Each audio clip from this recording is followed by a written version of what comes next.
All right, so I'm sitting here in my office, and I looked over at my little bookshelf that's pretty much empty. But on top of it, there is a can of off from the movie night, just in case it was warm. We didn't want people getting eaten up alive by bugs. Well, I thought to myself, how nice would it be if you had um, an off can for Christianity, right? Like for sin and for struggle and for temptation, because as annoying as mosquitoes are, you scratch the bite for a little bit, and I mean, you're not supposed to, but you scratch the bite for a little bit, you put some ointment on it, and then, after a couple days, it's pretty much gone. It might leave a little red mark, but then it's gone.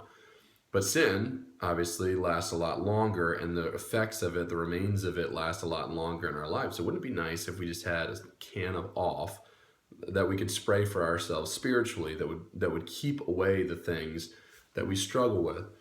Well, 1 Corinthians 10 and verse 13 kind of gives us a hope in that sense. As we walk into the woods and we spray off onto ourselves, knowing that it's going to repel the mosquitoes, or at least most of them, 1 Corinthians 10:13 does that for us as well spiritually. It says, "No temptation has overtaken you except such as common to man.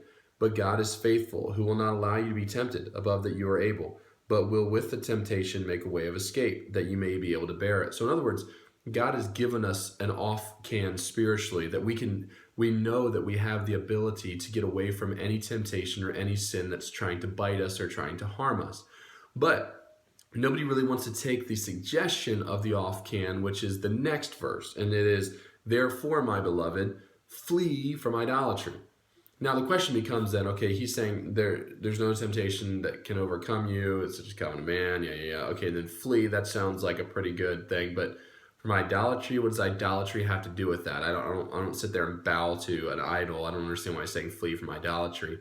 Because the moment the off can doesn't work spiritually is when you're the one who makes the decisions, when it's you who are in control. You see, 1 Corinthians 10:13 deals with the fact that God is faithful, who will not suffer you to be tempted above that you're able, and he will make a way to escape.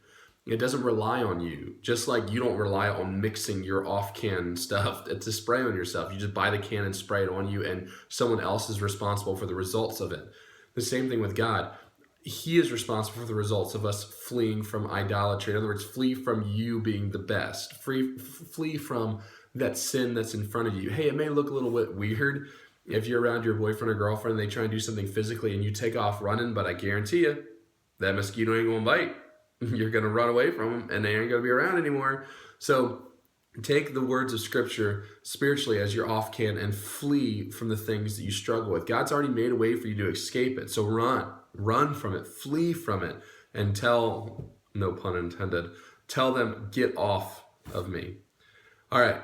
The teen of the day today is Mitchell. We haven't seen Mitchell in a while, so pray that he has a great week at school. I know he works a lot, so he has a good testimony around his coworkers, and that we'd see him again soon. All right, guys, have a good day.